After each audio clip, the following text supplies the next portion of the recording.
This Choircast podcast is brought to you by Heretic 2 by Matthew J. DiStefano. Ready to challenge everything you thought you knew about faith? In Heretic 2, I dive into LGBTQ affirmation, rejecting divine violence, and embracing universalism in a bold post-Christian perspective. If you're done with outdated dogma and want a justice-oriented, inclusive view of spirituality, then this book is for you. Get Heretic 2 wherever books are sold and start rethinking faith today. This Choircast podcast is brought to you by High Minds.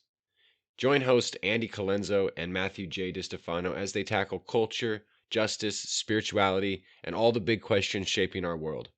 High Minds isn't about talking points or hot takes. It's about deep, insightful conversation that inspires and challenges. Tune in to explore new angles, question the status quo, and elevate your thinking. Listen to High Minds wherever you get your podcasts. This is Radical Love Life, an ongoing series of conversations with thought leaders exploring faith outside the boxes.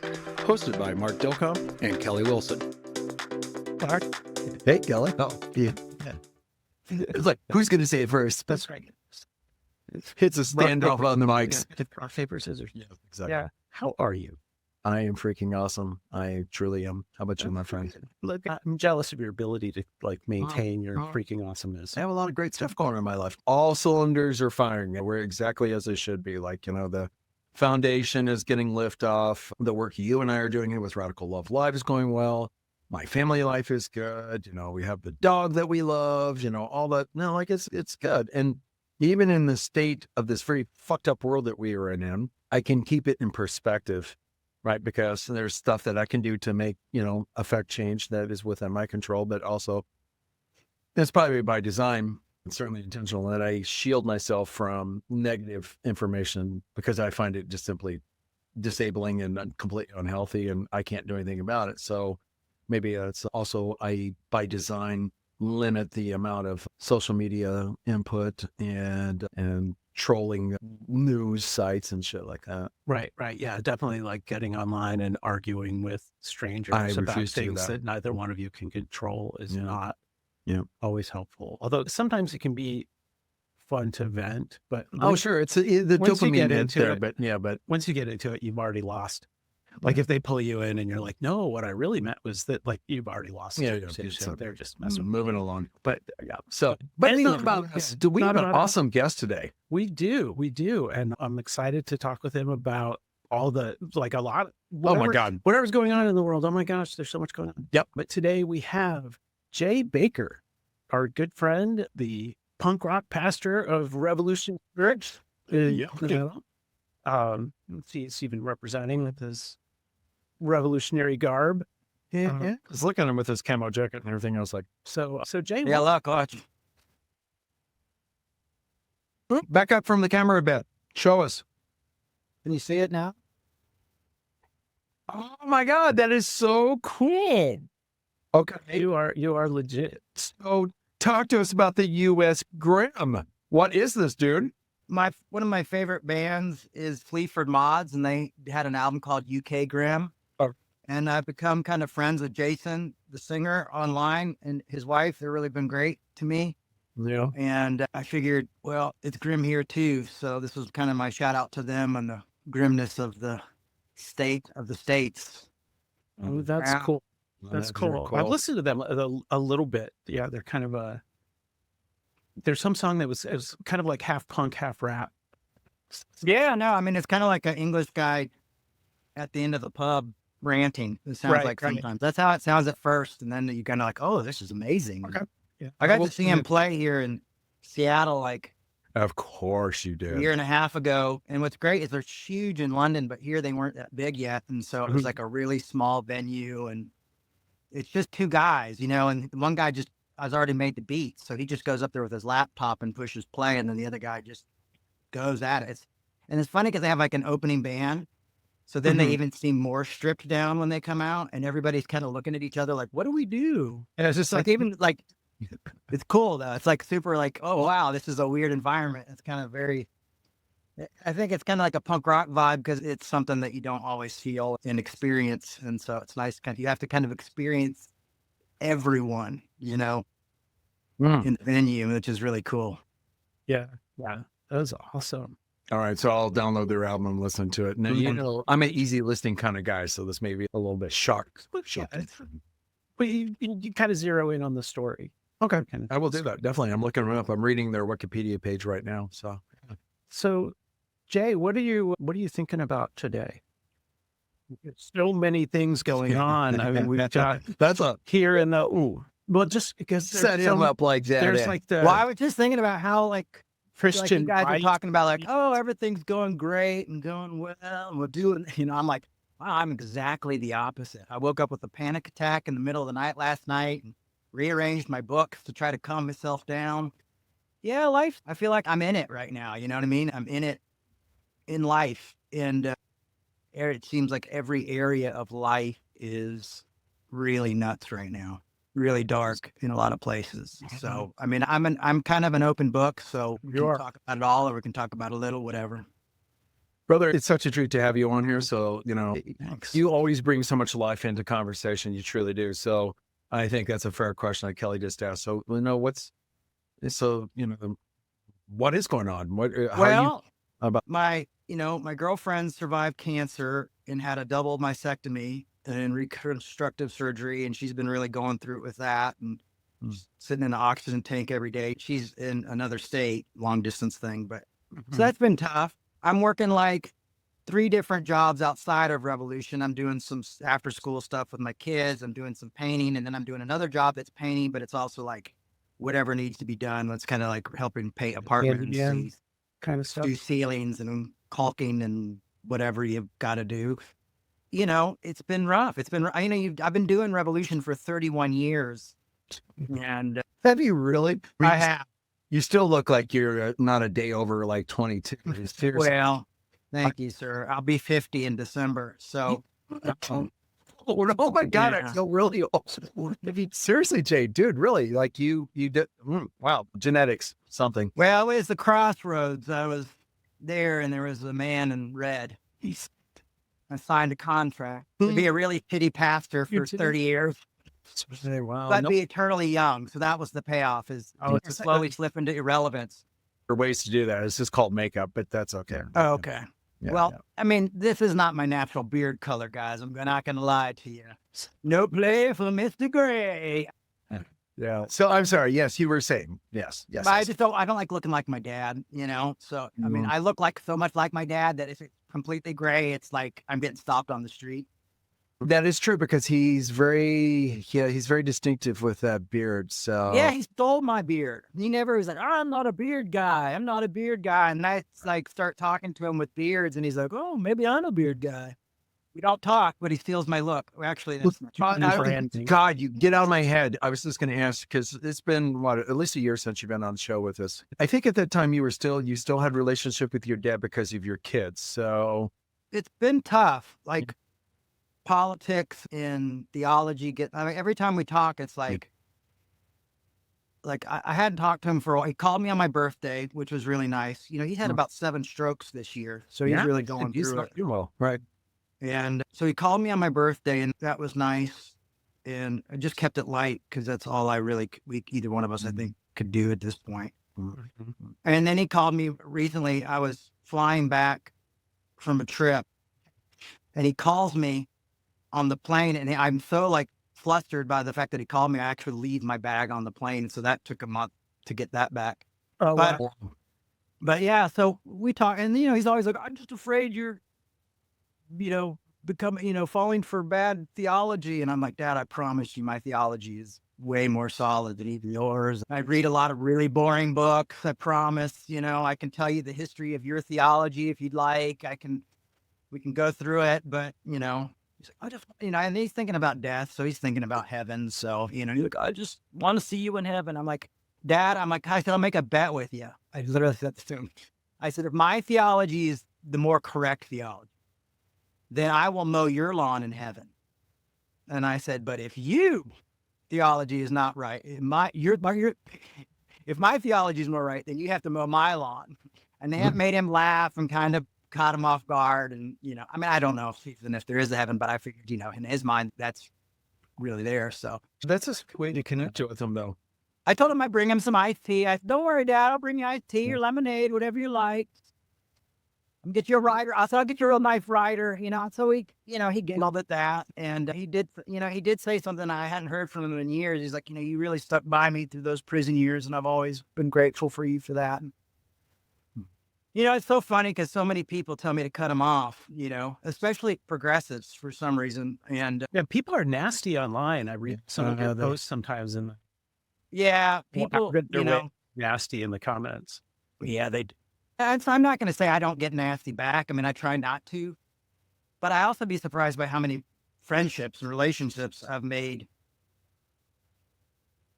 through arguments that eventually become good conversations. So it's funny. We have a sticker revolution. I had a bunch of slap stickers made, like and so they've got this one that says "Argue Well." Nice. Right, exactly. Yeah, well, that makes a lot of sense because that takes some training, and then also takes some empathy and compassion and a whole bunch of things to go together. Because conversations, we're not all of like mind, but damn, just yelling at each other, screaming at each other, canceling each other, shit doesn't get done. Nothing works with that kind of stuff. So that's been a big part of my work over the past, longer than that, 6 or 7 years, is trying to get people to have constructive disagreements, and, people push back. They're like, well, if they don't recognize my, this line of things, and I'm going like, well, I mean, thank God Dr. King didn't say that, thank goodness Malcolm X didn't say that. Thank goodness, and I say that because I'm like, listen, if you want to be one of those people who just sits quietly in the back, that's great. But someone's going to have to go forward and have these tough conversations if we want to see things change. And, it's really easy to just sit up on a hill of judgment and be like, if you don't recognize my right to exist, I'm like, you realize when Martin Luther King was sitting with people, they would call him Martin Coon King, and he would still sit there and have conversations with them because he realized that they were victims of misinformation, and that as much as he was fighting for his African-American brothers and sisters, he was also fighting for us white folks and trying to help us change and help us be better. And I think I'm a prime example of his work and how that can reflect on people's lives, You are, and you bring something up that's so overlooked, and that is that argue well is one level, but it is the human complexity. And if now, from my own personal belief, is that we're all divine beings, and it's essentially that the human condition causes us to do things that are not very nice to one another, but yet we are victims ultimately. And what we're not aware of, that's the worst part, right? We can't even see what has happened to us, so therefore we will do things. It's only in that moment of truth when we finally see the light of and we can reflect from that we can then, oh shit, some of the most painful moments of being confronted by people in my life have been moments that transformed me forever.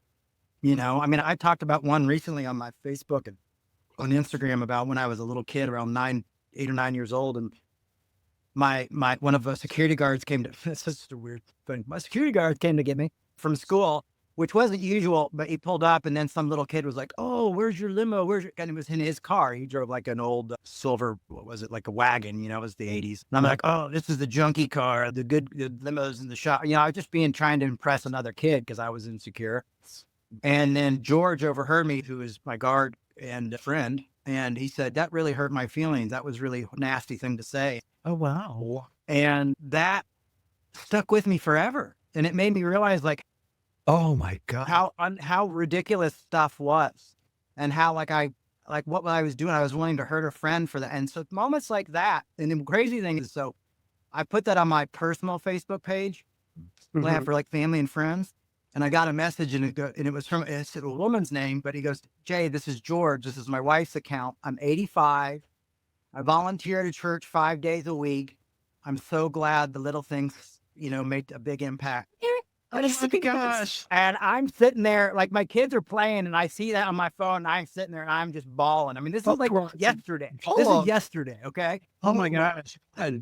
So Yeah, moments like that, or moments where like I had a polyamory guy who was coming to Revolution, and he realized that I wasn't letting him volunteer, and he sat down and had a conversation with me and said, "You're judging me. You talk a lot about grace, but I want to call you out on your bullshit."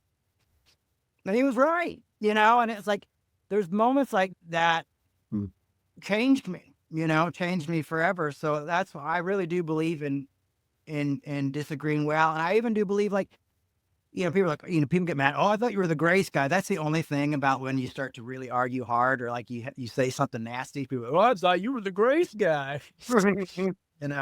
Well, I thought you were the argue well guy, but sometimes the situations turn into like, I just had a email a couple weeks ago because like, I got to apologize to you. I was so nasty about you to you online and on Facebook about your beliefs about LGBTQ people. And now, I've realized that you're right. Sometimes I realize the most angry people, like I've had people stand up and shout at me in the middle of my talks. And then years later, get a letter from them saying like, this is what I was wrestling with. And, I've come around. And Of course. so, that whole concept of my mom always said, don't give up on people, never give up. And I found out that to be really true and kind of stick to it happens. Sometimes the angriest people are the closest to a type of conversion or a type of change in their way of thinking. Wow. And it's just all their defenses are up. And we don't realize that very often. Sometimes we think they're the biggest enemy when they might be the closest to being our allies. So this is one of your lessons from your mom? Yeah. Well, from my mom and just from living life every day. Yeah, but I mean, all the work she did too. She had that amazing capacity to so few people. I don't know if I'd have that capacity. She never met an enemy. People would say right? People would say the shittiest things to her, like in public. I'm and sure. she would go, honey, you don't even know me. My name's Tammy. What's your name? And introduce herself, or take people to lunch. I mean, she one time took a group of kids who were making fun of her and said, kids, I'll take you upstairs to Marie Callender's. It was in the mall. I'll buy you all pie and we can get to know each other. And, it's like stuff like that. I'm an introvert anyway. Did she really? She really did that. Yeah. Like, did kids take her up on it? Did she? Yes, the kids said, yeah, we'll do it. And she did. And she sat and had lunch with these guys for an hour. That is over and above. I am verklempt over that. I mean, it just shows the capacity of love conquering anything. Like, let me show you something really interesting too about my mom. And I have it right here. And I'd even made, this is a photo album of like Heritage USA in some of our days in PTL. And from all over the years. I mean, I'm not going to stick with it, and I was looking through this book because I just got it. I just got it set back because it was in storage. Yeah. Yeah. And I was looking through this and I was thinking, I wonder if she ever just felt like, it was all for nothing because it all disappeared. And I posted this the other day, but this was written on the front. I looked at it. This is also like 2 days ago. Can you see that? It's too clear, but there we go. Some dreams don't work out, but I'm glad that we had these. Yeah, I'll read them to you. It says, some dreams don't work out, but I'm glad that we had them. And then it says, dare to dream. So there was the answer. Like she answered me after I looked through this. And there's a picture of my mom and dad when they met in college. Wow. So like that's your mom saying that, and you didn't know until just 2 days ago? I didn't know it was written in there until like 2 days ago.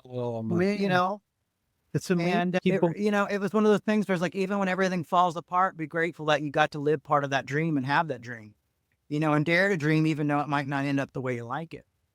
So I'm pretty proud of the stock I come from. Yeah. Well, go ahead. I was just going to say, it's amazing that some of the values that your folks, that both of them at some point exemplified, clearly live on in you. Yeah. Even beyond some of the theology that they put forth. That's what I told my dad on the phone. Like when we were talking, I'm like walking through the airport and I'm like, Dad, you only have yourself to blame. I said, for the way I am, I'm like, I believed what you said. And I said, so I took it seriously, and I hope you can trust me in that you could, cause he was like, oh, I may be a failure of a father, like, no, Dad, you've got to realize like you and Mom, I mean, they weren't perfect parents by any means, but but you and Mom did put some things in my life that stuck with me and get me up in the morning. So amen to that, brother. And keep me working 3 jobs so I can do it. Yeah, well, there's that, right? Yeah, right. There was a conversation I had with a family member about you. You've been on the show a couple of times and said, you have a relationship with your father. And to which they couldn't quite understand that. And I said, well, I think what Jay's teaching us is the purpose of both and, right?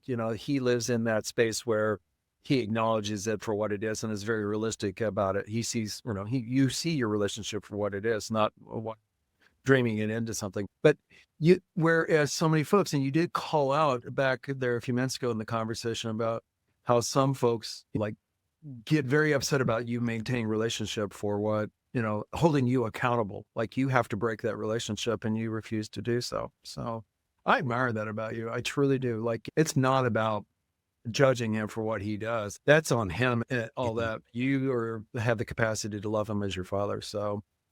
And I don't live in a Shakespeare play, There's that too. I mean, I swear that's how people act. Like I denounce him. I mean, like, what is that going to do? It's going to definitely shut down our friendship. It's going to any relationship. My kids may never see him again.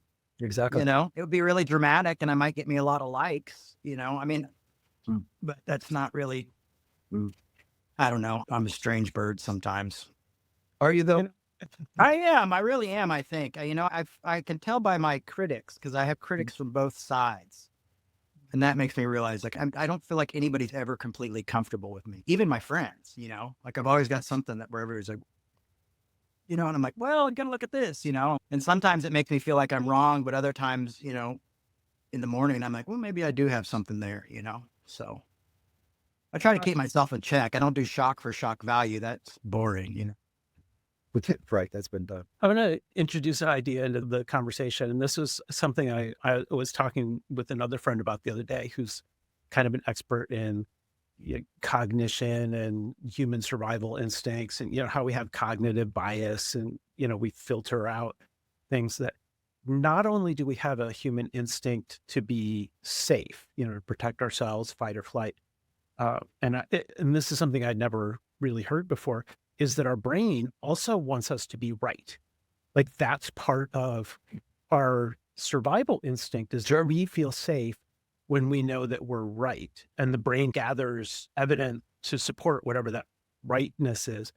And that's often the barrier between people, people talking, because there's a point where it's like, no, I can't not be right.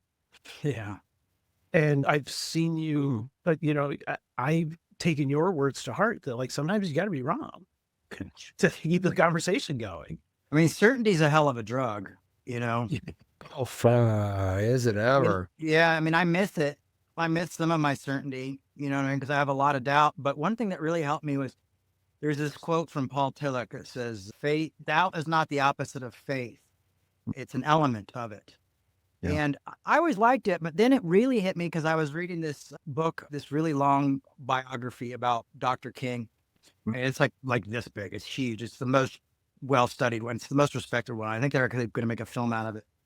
But then I was reading about how that same quote, and I had no idea, how that same quote made such an bad impact on him, because he was really struggling with Nietzsche and really questioning his faith when he was reading Nietzsche. Yep. And that quote allowed him to live in that area of going, oh, okay, so doubt, and this is part of it really is the faith, and kept him going and kept him strong enough to really have a really strong faith to do those things.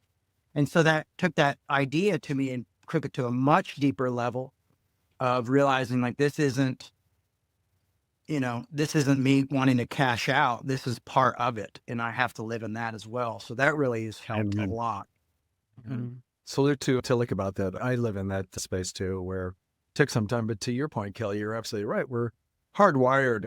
That totally makes sense, right? Because biologically, we have to make decisions or whether it's going to keep us alive or get us killed. So that's probably what's driving some of that very, basic instinct of well, I better be right when I chew on that thing that could otherwise kill me. But, it also takes us into our conversations as part of the evolution. And so we still live the vestiges of that space. But Jay, what you just said is so true too. Certainty is a powerful drug, baby. Whoa. Like that is high dose, high octane heroin, basically. And people just get wrapped up into it. And doubt that's an icky thing, man. Doubt, what? That's when if you have one doubt, then you're going to have a billion doubts. Yeah. Well, and then you wake up and go oh, I've been doing the same thing for 31 years and now I'm doubting it.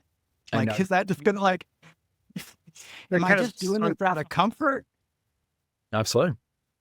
You know, I'm so interested in the way that, you know, when you talk about running Revolution for 31 years, the way that you do it. I'm recently elected to the vestry of my local church, and I've been thinking a lot about just like basic stuff about church, like how should a church finance itself? Like how does a pastor get paid? Like, is a pastor, like, are you offering a service or a product or whatever? And it's interesting, like looking at your life, we're just showing the pictures of, you know, Heritage USA, which I'm pretty sure that my folks sent a couple of checks there. Yeah. But you're out there, you're like, I'm also painting houses to be able to support this work that I'm doing. And to me, that seems really authentic, but it's just, there's an ongoing question about, you know, how churches get paid. Like if it's, I mean, I'll tell you, if we raise enough money, I would not be painting houses. So I'm not going to be like, oh, just, you know, I'm like the Apostle Paul, brother.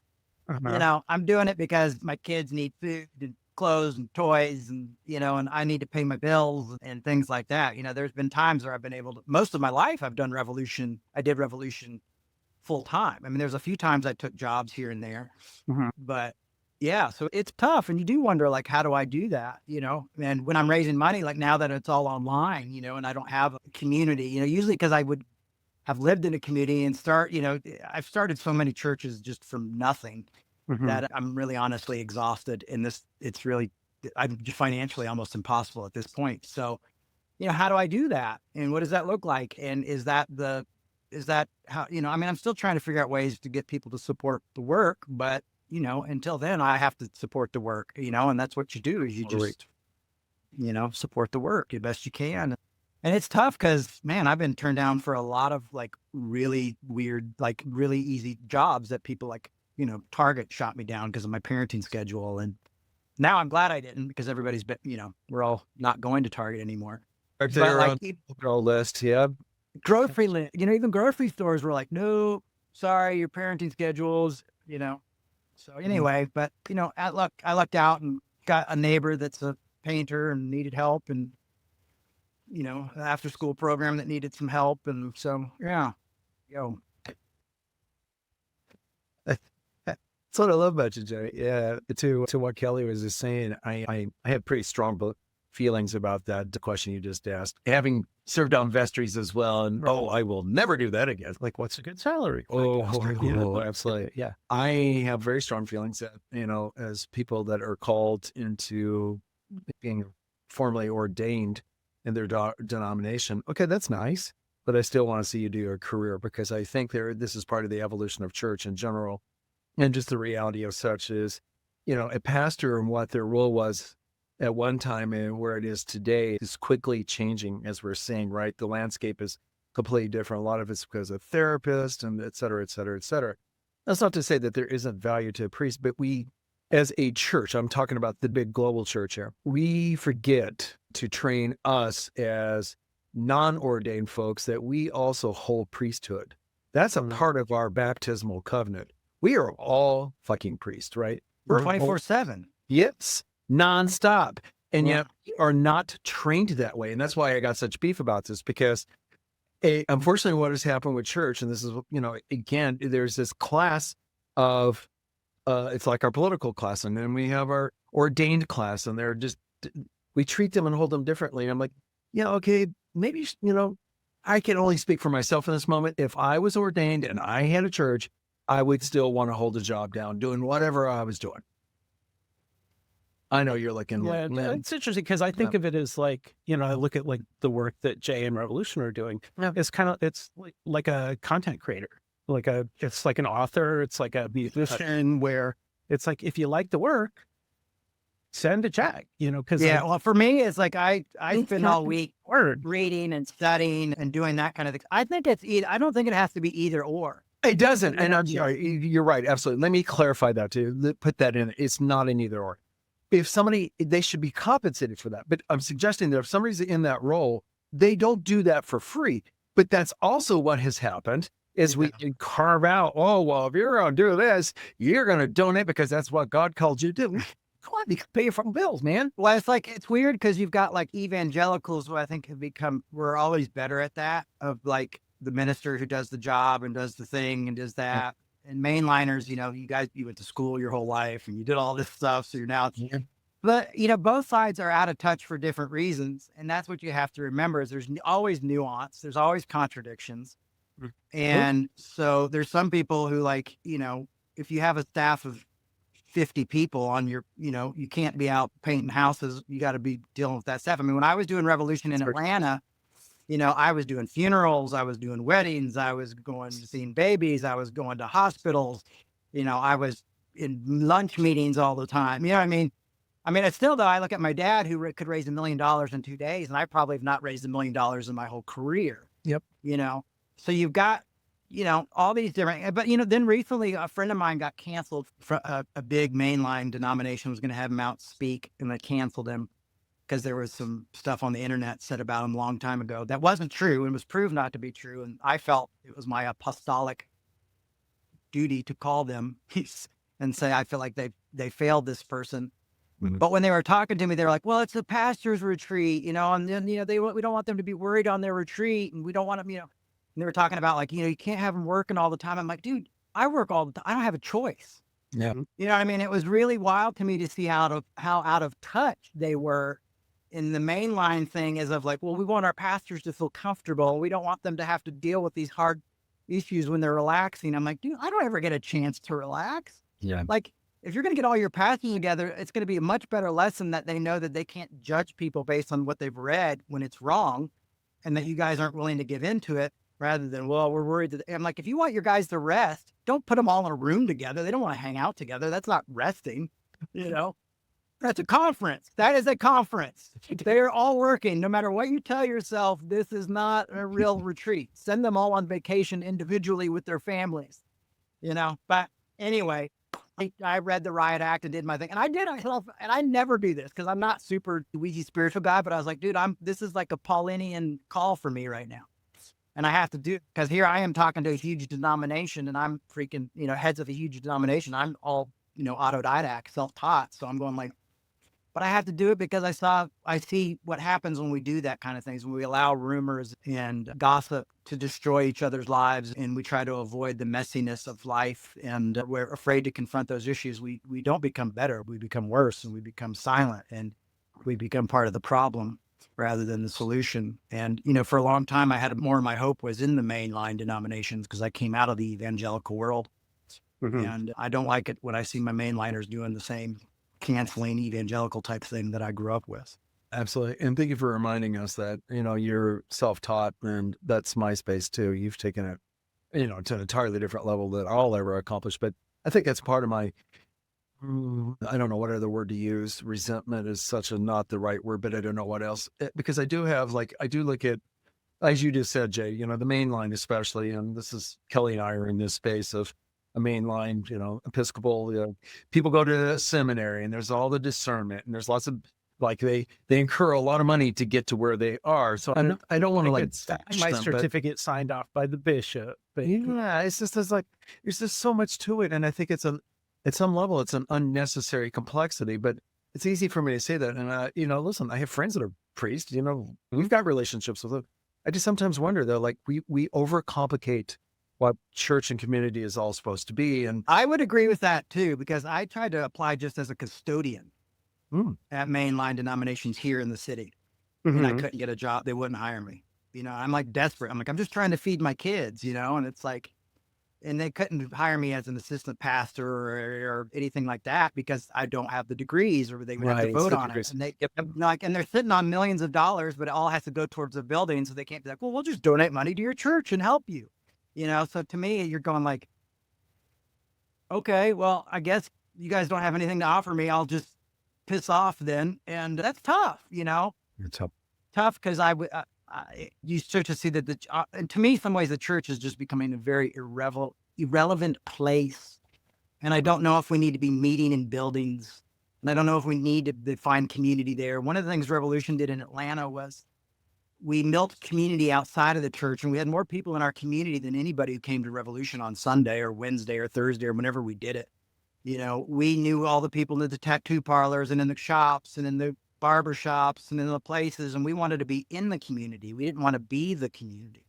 And I think when we start to think that we're the community, we also lose focus. So for me, I look back at those years in Atlanta and think that was probably the best work I did, because I was, those people would come to my house and have dinner with my friend one of my best friends was a Satanist, and he would come spend Thanksgiving dinner with me and my mom and my family. And I realized that was where the real work was happening, was always outside of my talk every week. It was, and he recently passed away, and that was it was so devastating. I just sat in my car and wept, and, I don't know, man, I've just seen so many people spit out by the church. And so I'm really rethinking how things work myself, and I think we definitely do need a reformation. There needs to be some sort of big reformation. There's one coming to me. And I would love if some of the mainliner denominations would be a little bit more open to folks like me, people like us on the fringes trying to do this stuff. And well, I'm in that boat too, because I don't have a bachelor's degree. So there was never an option for me to get any further than that. I was shut down in the discernment process for that reason alone. And you need an MDiv to be that's correct custodian at the church. Yeah. So I was like, can I take the test? I want to confirm something though. Did you say your friend was at dinner with your mom and your family? Yeah.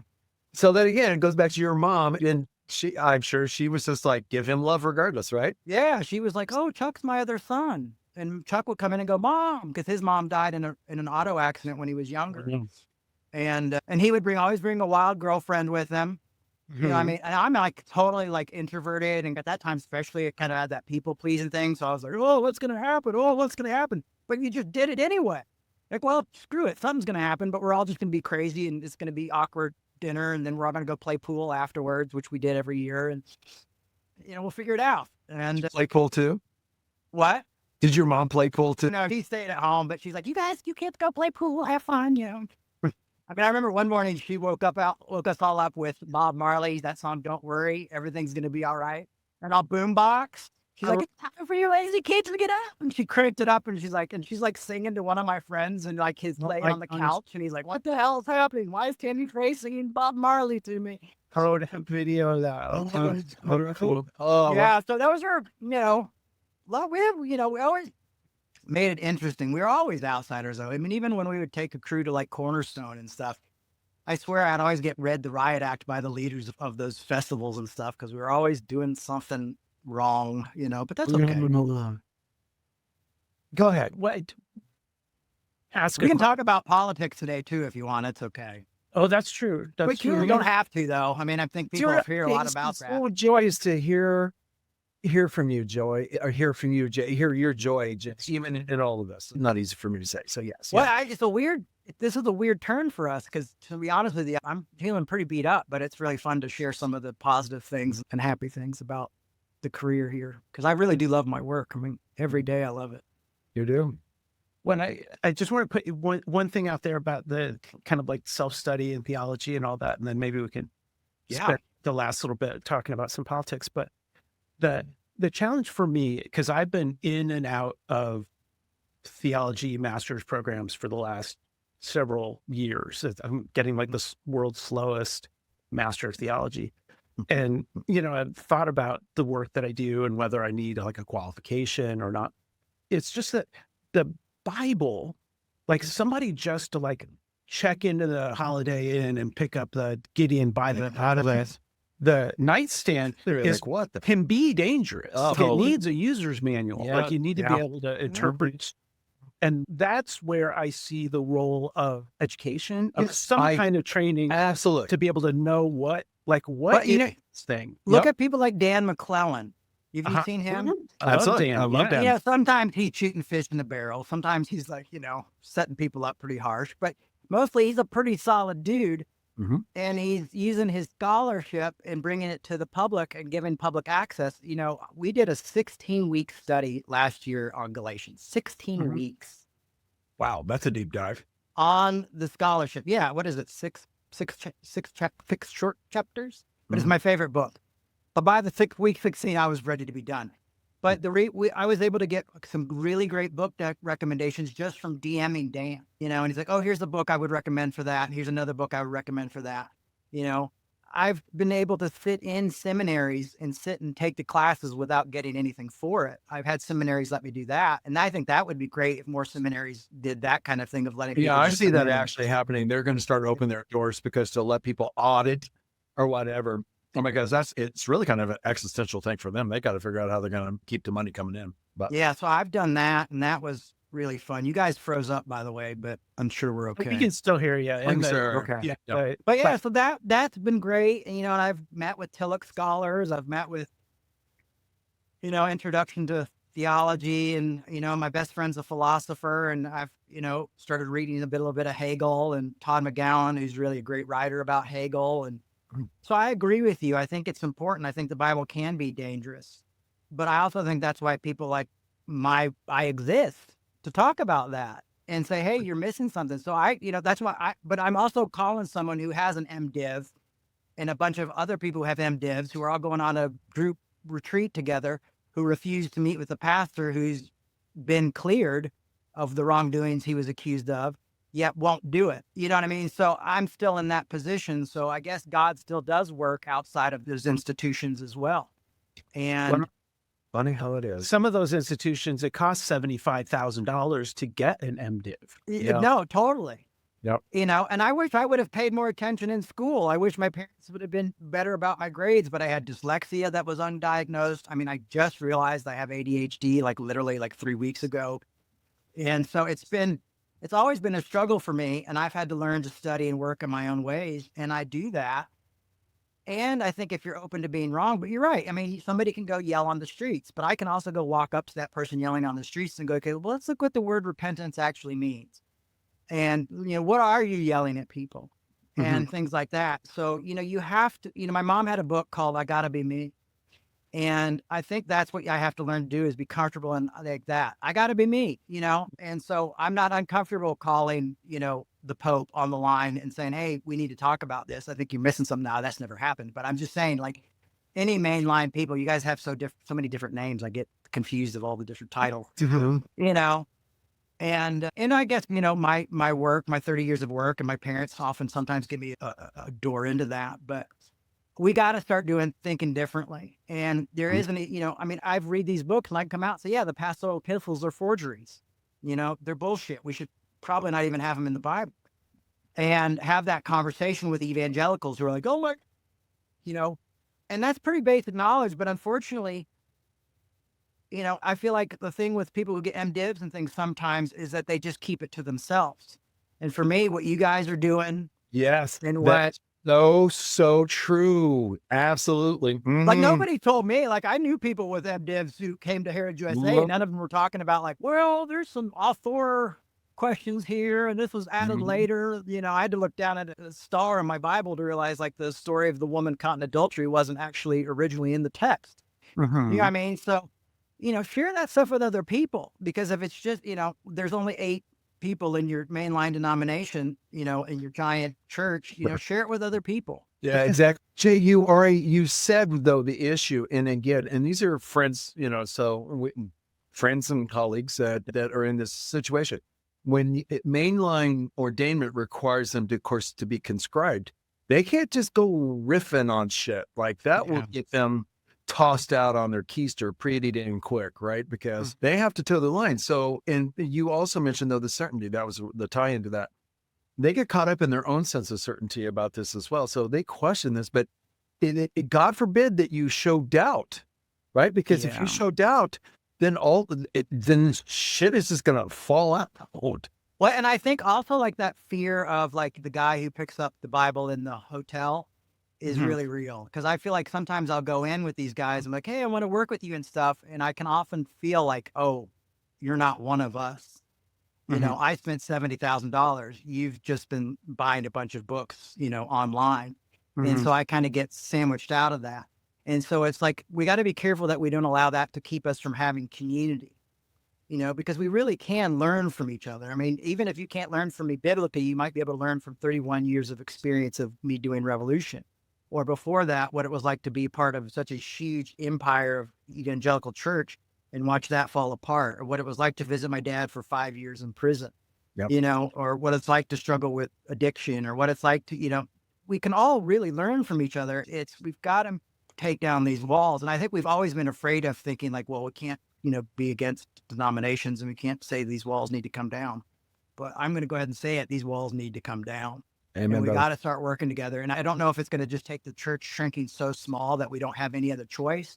It would be nice to see us do it before we're forced to do it and really build community of grace and love and hope with each other. And we are able to disagree well, And I'm not saying it's, I know some people who do run churches that are help funded by mainline denominations. So, I'm not against that. I think mainline denominations can be great.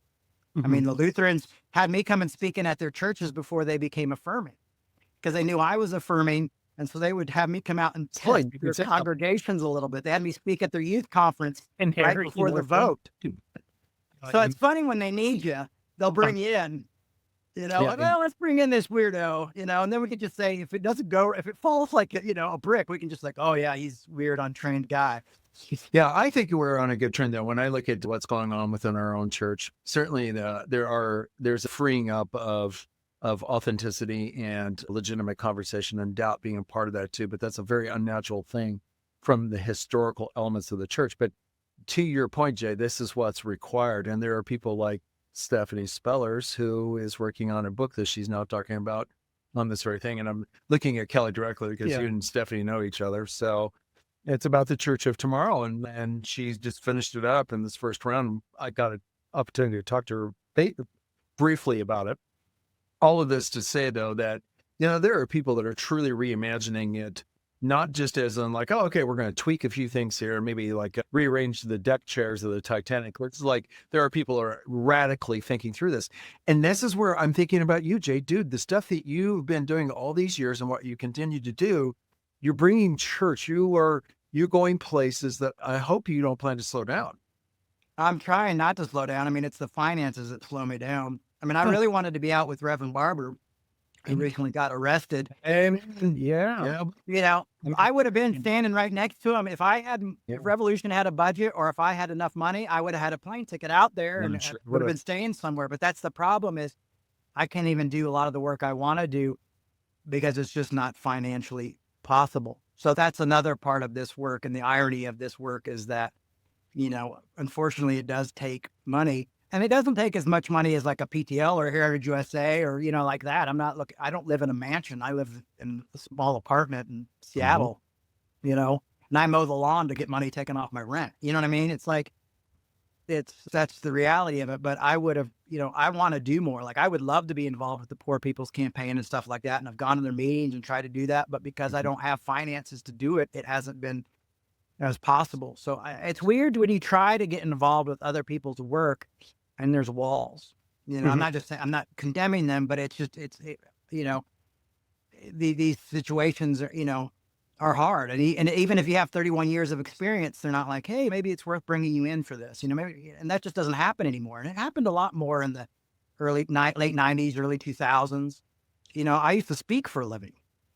Most of my living was made on speaking in between Revolution, and at festivals and stuff. And those don't exist anymore. And churches don't have guest speakers out as much anymore. So it's just, learning how to live in the new world, And now, think about financially, it's just getting worse and worse. It's interesting. I've heard in some quarters, people will look at they'll actually judge the quality of a ministry by how much money it brings in. The places where I've heard that are places where they're clearly like, the pastors drive in a really fancy car or has their own jet or something, where I'm like, this is really divorced from the gospel, that I don't think that you can say a church that makes more money is clearly doing God's work. Well, in the church, we were kind of taught that's fruit. Because they twist that around and say, well, because God has graced us with so much money, this is the reason why we can do what we do. Yeah. Or we have so many people. So we thought people were fruit, and we thought money was fruit. And really it's peace and patience and joy and kind and long suffering and all. Those are the fruits of the Spirit, not people, not stuff, not buildings, not book deals, So to me, it's, that's just, we've lost the essence of the gospel. We've lost the essence of Jesus. You know, it's so funny. Even my social justice friends sometimes forget the part about loving their enemies and doing good to those who persecute them and stuff like that. They're like, oh, but he says it here. And I'm like, yeah, but if you read a little bit further, you know, it's like, it's funny. I've had one of a big social justice guy once, he went after my dad really hard. And he's, oh, can you believe they let this guy, this ex-con do this TV show? And I'm going like, dude, you work with people who've been in prison and show them grace, but you can't have grace for this. Like, but now that my dad came out of prison, Like, that's part of the, you know, and so they become very scapegoaty and very selective of how they judge people. Yeah. And I'm going like, you know, that's toxic stuff, man. That's like, you're not main level. You're not doing grace across the board. If I said the person's name, you'd know who they were right away. You know what I mean? So it's that type of thing, is that we become very judgmental. And that's why I have a hard time with like a lot of the progressive theology and a lot of the, like, you know, what is it? The deconstruction stuff is often it's just like, oh, the church is bullshit and those guys are assholes. You know, and I'm like, but you turn it into an asshole is not going to make the church any better either, you know? And you're not going to change them by calling them assholes. You know, believe it or not, that's not going to make a change, you know? And I've seen people's lives destroyed, innocent people's lives destroyed by progressives who are so angry and so hurt. And sometimes they make the evangelical church that I grew up in look like sheep, you know? And so that worries me a lot. And that's the thing, is why I piss people off on both sides. You know what I mean? Like I stood up against Biden and them with the bombs in Gaza, and now I stand up against Trump and them against, you know? So I had a lot of progressives and Democrats leave my church last year. And now this year people think, oh, look how Democrat Jay. And I'm going like, no, I just call bullshit. Like human life is human life. And that's valuable to me. And that's a hard place to be when you don't toe a line, because it doesn't get you followers. You don't have a niche. You don't have people to scapegoat. And you're trying to remind people not to scapegoat. And I go to all these things and I'm like, hey, if you're going to have me at your event with all these different people, we've got to talk about scapegoating. And the sad thing is they usually is like, well, we really don't want you here, or we'll throw you on a panel, or we'll do things like that. Because we don't want to confront that real issues that are happening, is that we continuously turn on ourselves and are continuously divided. And, you know, we say things like, well, it's too late. They've done too much. And, you know, that's not how you build a movement. And I'm grateful for Dr. King, because Dr. King has shown me how to build a movement. And that's through grace and reconciliation and justice. You know, it's not through getting revenge. You know, it's not through destroying other people's lives. It's not through making fun of people and mocking people. We can all laugh at it. We can laugh at all those comics that we see, like making fun of Christians, making fun of other Christians. But ultimately, like, are we really about Christ? Are we really about loving our enemy and being kind to them? Are we really going to walk the extra mile? Or, you know, are we just going to you know, what is it Nietzsche said, beware of fighting monsters that you don't become a monster yourself. And I feel like that's often what happens in the churches, is that we just continue to create monsters of different ilk and create our own purity cultures. You know, it's very sad to me. Oh, preach, brother, preach. Yeah. Unfortunately, we're running out of time, but I'm like, he's just getting wound down. I am. I'm like, power. Power. Well, give the devil a black eye. So, Jay, this has been awesome. We got to get you back more often. You have such a prophetic voice. You really do. Stay true to yourself, brother. Like, I know, like as you said, it was a shitty day to get up sometimes, but damn, the word you said just now, what you just shared, preach it, baby, preach it. Well, I'll tell you, I appreciate that. And the reason I do, sorry, there's just so many people who want you to not be authentic and not want to be, not live your truth. And it does mess with your head a little bit sometimes. But it does. You know, and it's very hard when you're just trying to take care of your kid and do good work. And you just want to do what you'd love to do and what you're passionate about and help people. And it's amazing how many people don't want to do that, or just judge you for what they don't listen to any of your work, and they just judge you for what they see in a clip or a thing like that. You know, anyway, I appreciate you saying that. Thank you. It's true. It comes from the heart. I love you, brother. I love you, and yeah. There's a little more Tammy Faye for you there. That's right. That's my mascara is running. Well, everybody who's listening, we're going to put information in the show notes about how you can help support Revolution Church and Jen's ministry. And we appreciate the opportunity to talk with you and help share Thanks, your guys. message with our audience as well. Thank you, Jay. Thanks for listening to this episode of Radical Love Live, hosted by Mark Dilcom and Kelly Wilson. Recorded at the Bravery Studios in Garfield, New Jersey. All rights reserved. Find our episodes on Spotify, Apple, and YouTube. And check us out at radicallovelive.com, along with our personal websites at markdilcom.com and kellywilson.com. This is Radical Love Live, where we explore faith outside the boxes.